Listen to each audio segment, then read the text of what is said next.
Si arranca el Es Esto la Fábrica del día de la fecha, esta sección en donde lo que hacemos es hablar de la industria de la música, una actividad que hace un par de años nada más precisaba de barcos, de aviones, de internet para mover de un lado al otro del planeta Tierra todo lo referido a esto que tanto nos gusta, que es escuchar música, y que bueno, aparecieron las tiendas digitales y revolucionó todo. Y para hablar de todos estos cambios siempre nos nutrimos de diferentes diálogos, hemos hablado con productores musicales, hemos hablado con sonidistas, hemos hablado con un montón de gente, Raúl, hemos hablado, la verdad. Y hoy nos vamos para Suecia para hablar con... se prendió un pucho, perdón, me asusté. Para hablar con los amigos de HEXJAKT, vamos a ver cómo se pronuncia bien. Hi, my friend, are you listening me good? Yeah. Do you hear me as well? Excellent. Perfect. Sounds perfect. Okay, my friend, this is what's gonna happen now. I'm gonna leave you with my friend Raulo. He's gonna make the same question we make all bands from all parts of the world, and blah blah blah. And later we're gonna talk about from to the present of the band. Okay, sure. Todo tuyo, Raulo. Sí, yes. We love heavy metal, you know. I'm a big fan. Yeah. So, we are live. We are going to start with the interview. So please tell us your full name, where are you from, and how old are you?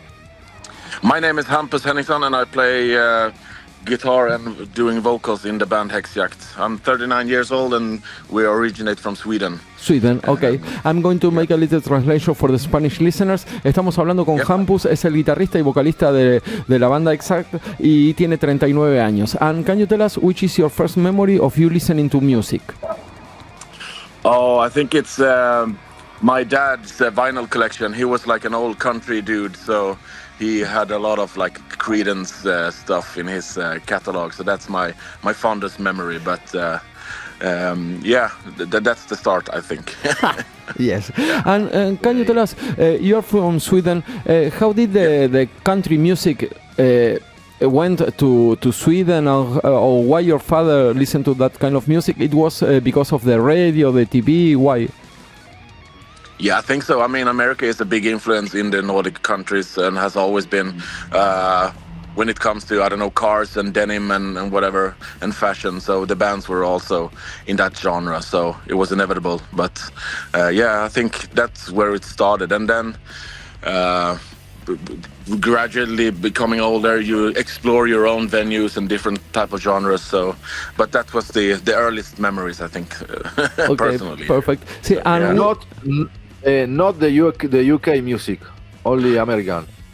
Pink Floyd, well, in my case, that's how it went. I mean, it surely differs from depending on who you're asking. Okay. Ahí está, bien Manu. Sí.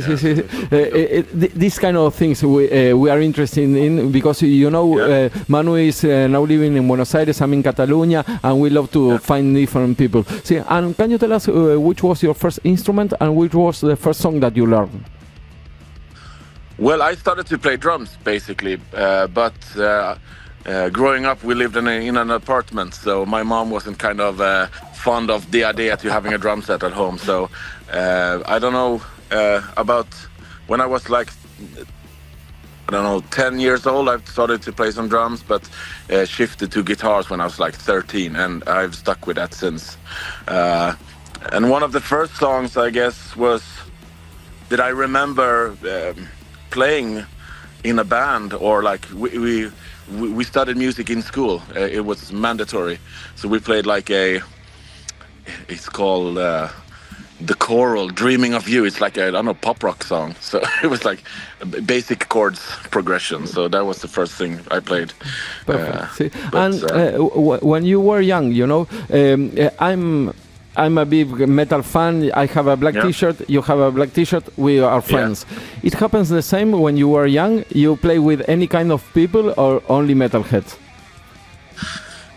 When I started to play guitar, it was basically focusing on playing metal, but we had mandatory like music classes in school, and they were not like they were asking of us to play different types of music, but for me as a guitar player, I wanted to play metal songs. So it was kind of a tight community. I'm from a small town in Sweden, so I had a bunch of friends doing the same thing. So been playing in different sort of band situations from, I don't know, 15, 16 years old. But when I started early, it was like trying to navigate or try to learn or whatever.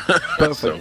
Sí. Bueno, Manu, ahí nos está dando también otra información muy importante. Hay mucha diferencia en Europa entre las ciudades grandes y las ciudades chicas. Es gigante la diferencia. Y lo que él nos estaba contando, bueno, que el padre tenía una colección muy grande de discos de vinilos también.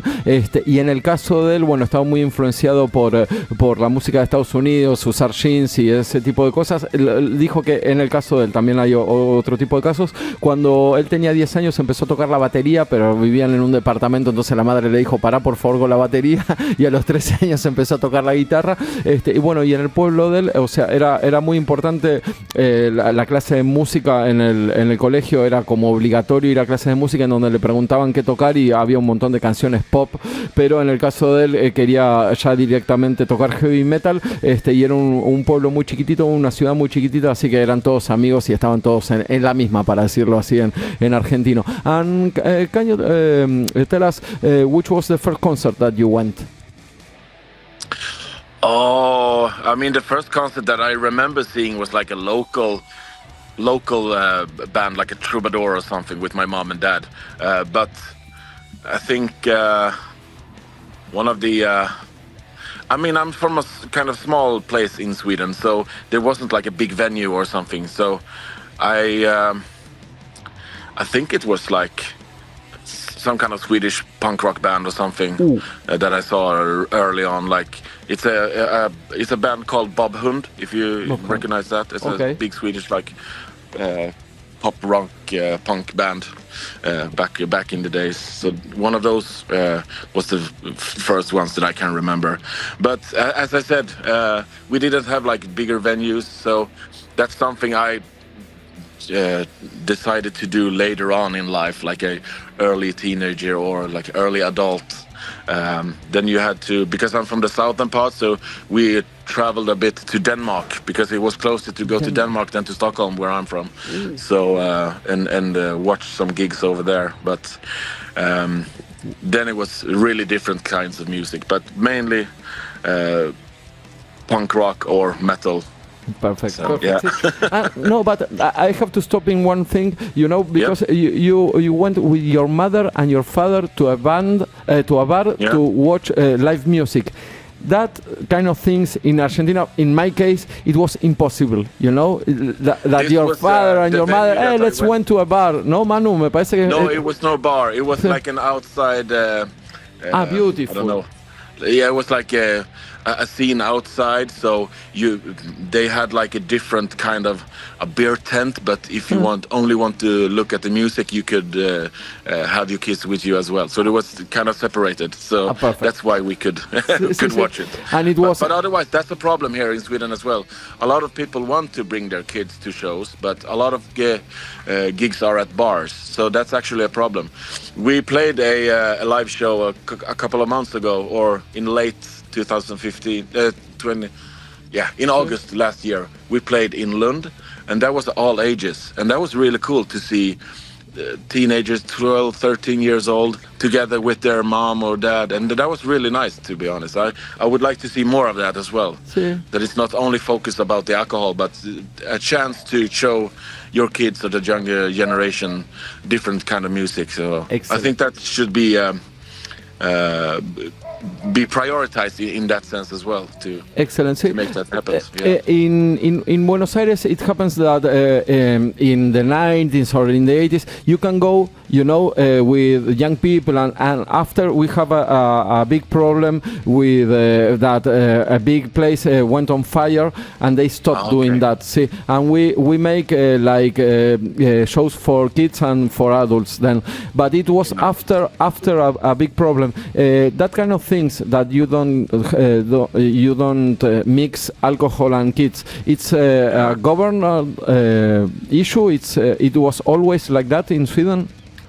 It's always been like that. It's I think so, at least as long as I've been around. So the bars are like, it's 18 years old. You need to be there, and a lot of venues are located at gig bars. So, but then you have like city festivals perhaps and like bigger venues, but that's not often that they have like rock music. It's more like pop or radio hits. So cater towards that. But if you're interested in rock or punk, it's a bit harder. I mean, there's also like youth centers and whatever that arrange gigs and such.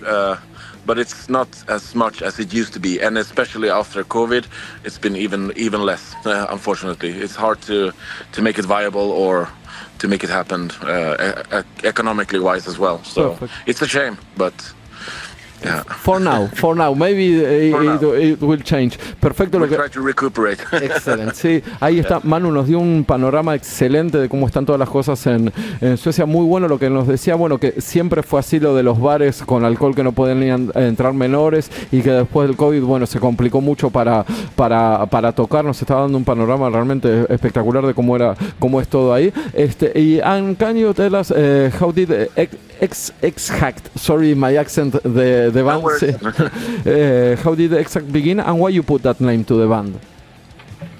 HEXJAKT, well, we started to play in the late 2024, and it was me and the drummer that started a project, and we find the bass player very quick, and we started to jam.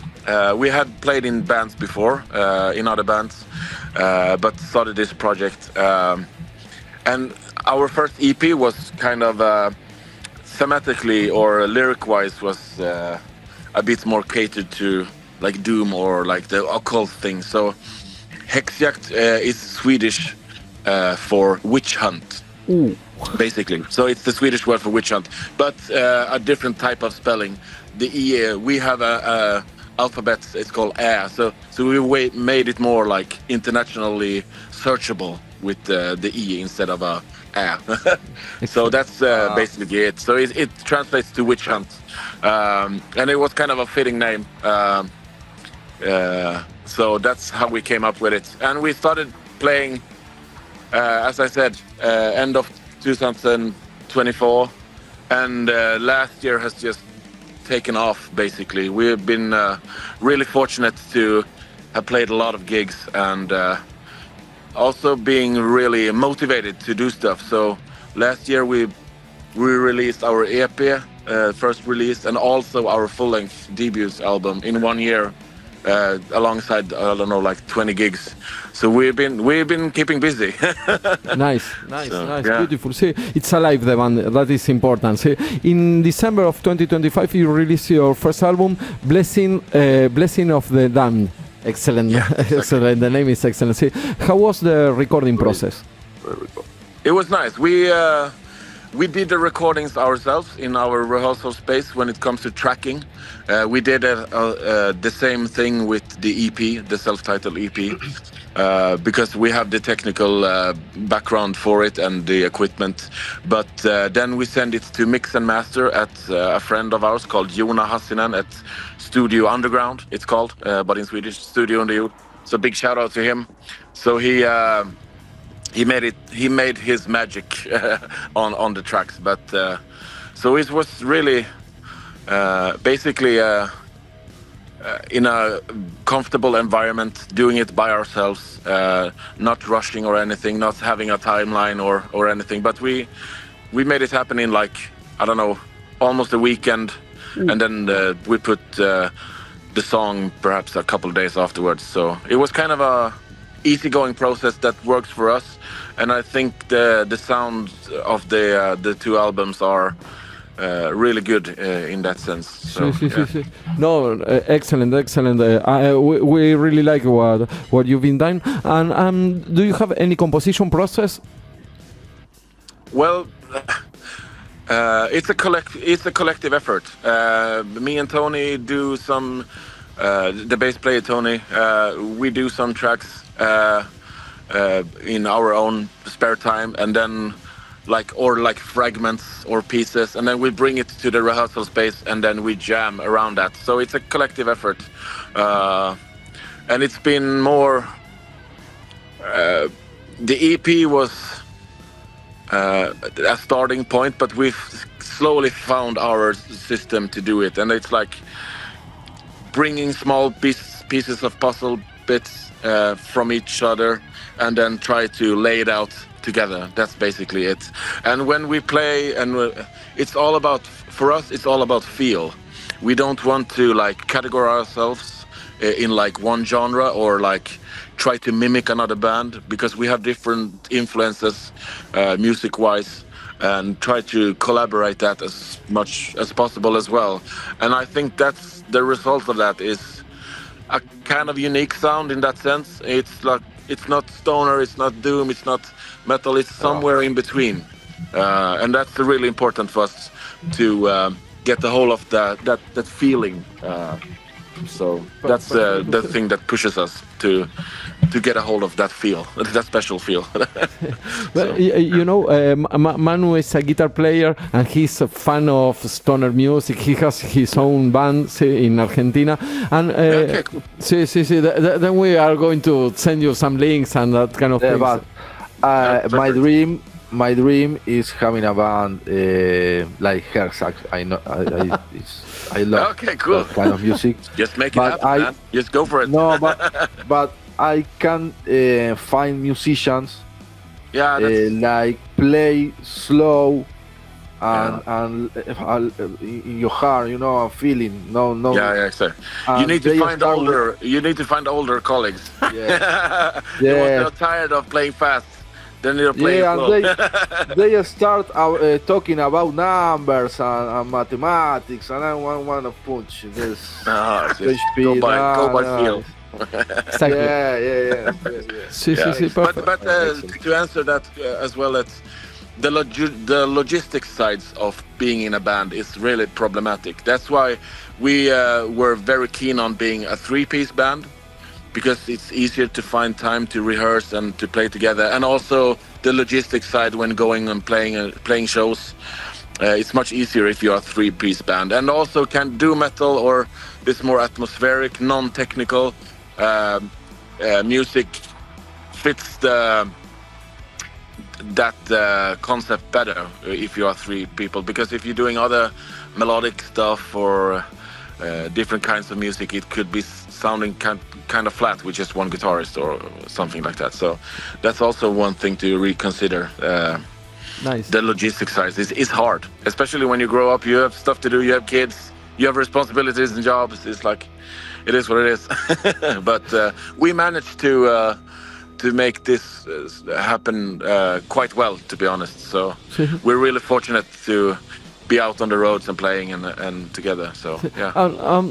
When you are trying to, for example, to make a song or that kind of things, you came, for example, I have this sound of a guitar, or you explore to take the sound to another place.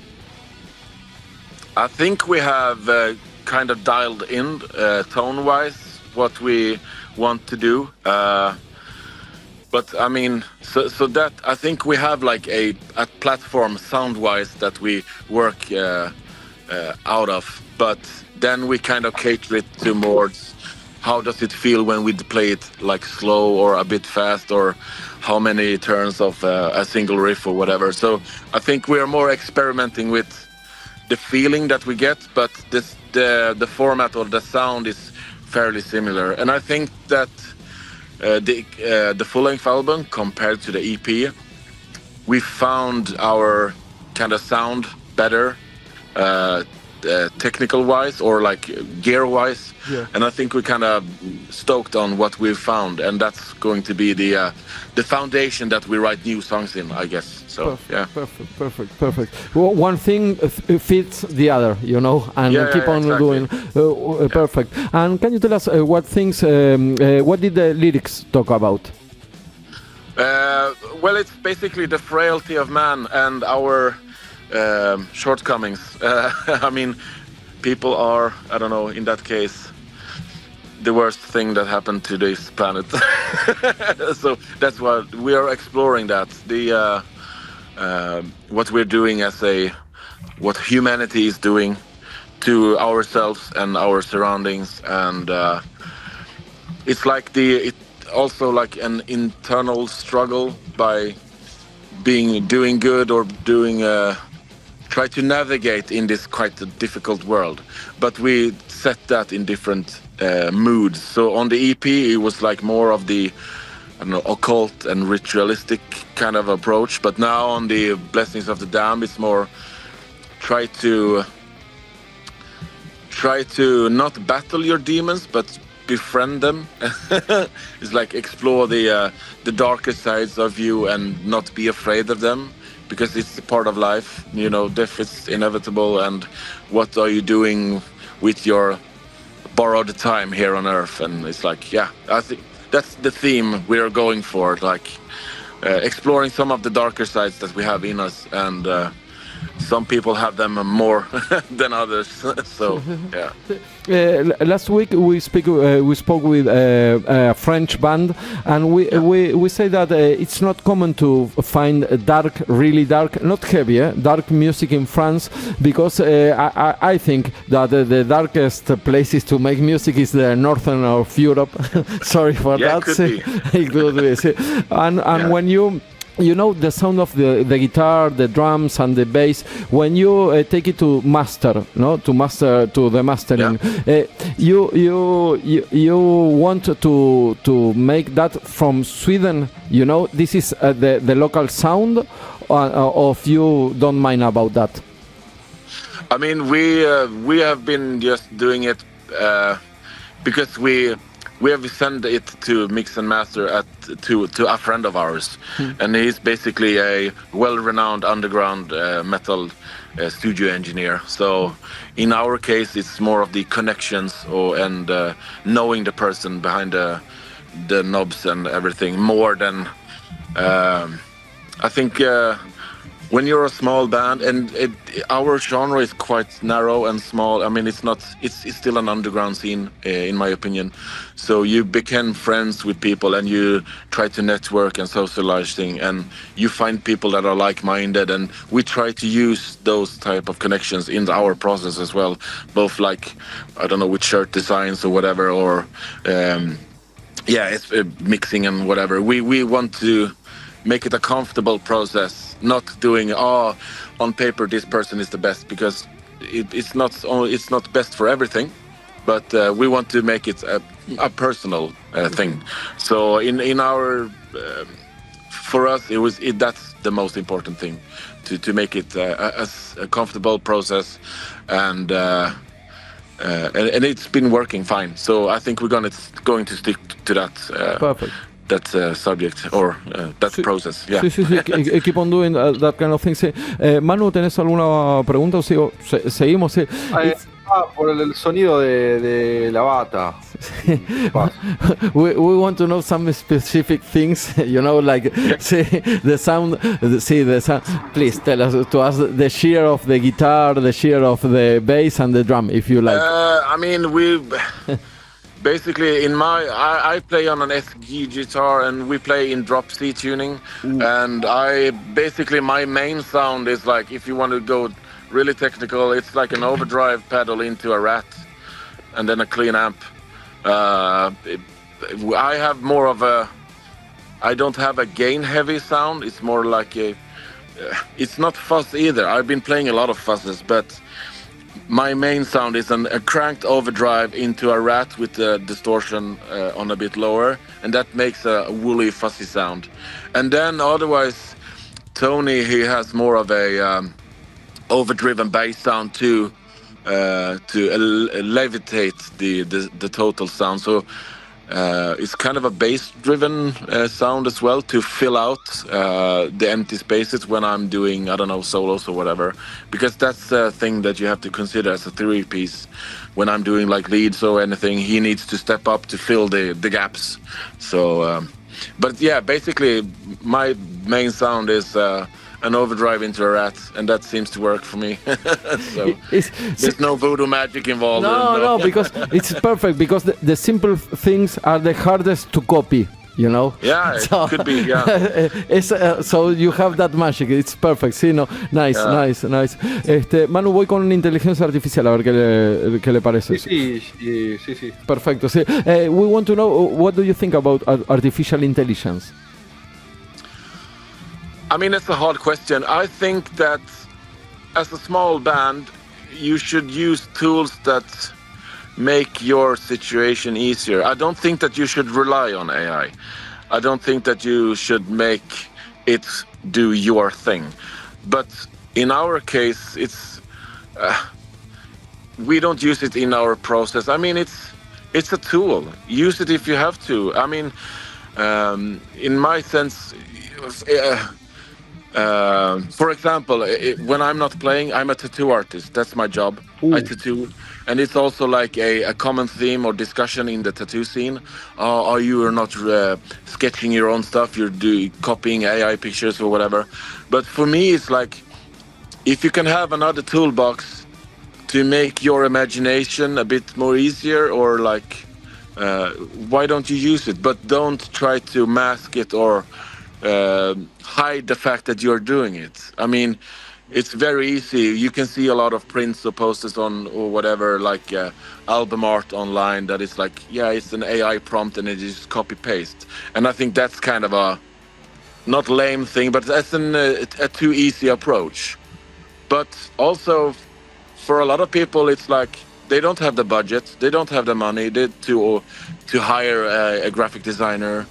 And why shouldn't they be allowed to do music? Or but when it comes to AI and music creativity, I think it's the shame, because it makes people lazy. That's the downside. So, but I'm not against it. But I'm not. You shouldn't rely on it. It's just another toolbox in your creative process, I think. But it's very, very hard to like pick a camp to be, we're totally against it, but it's like whatever floats your boat and makes your life easier, and as long as you can stand behind it and do your thing with it, use it then. Exactly. But if it's making you stupid, don't use it. Exactly. If it's making you exactly. Or like if you use it as some kind of a cheat code or whatever, it's like then it's wrong. Perfect. We completely agree with that. Can you tell us what things you are going to do, the future plans of HEXJAKT band?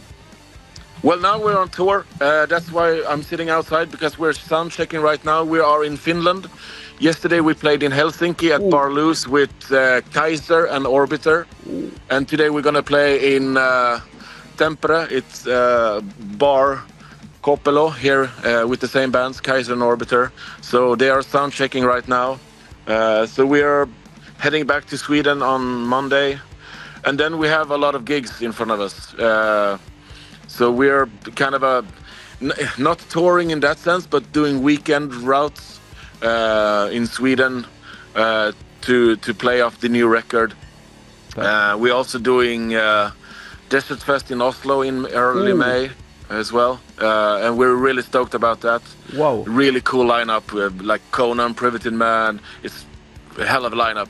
And then also in the late summer, in August, we're doing a new festival in Sweden called Dumopolis. It's in Stockholm and in Malmö.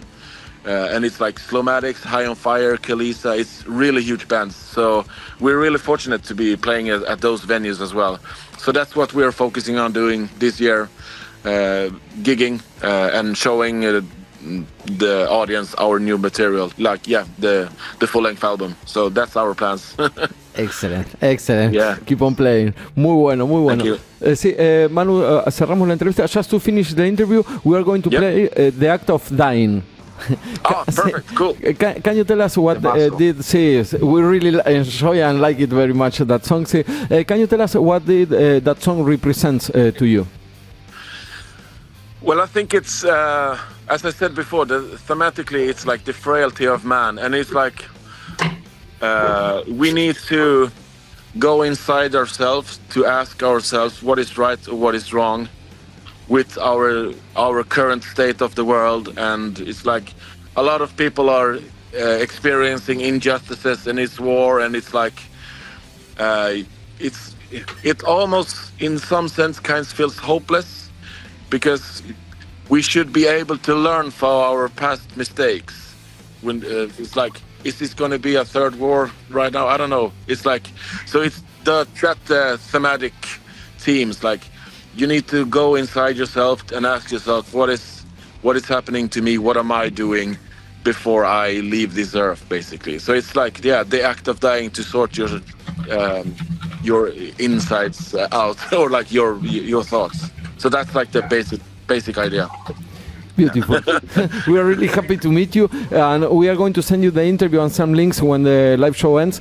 Really, thank you very much for your time. It's incredible to speak with you. Yeah, it's been lovely talking to you guys, so thank you very much. Bye-bye. Thank you. Bye-bye. Thank you.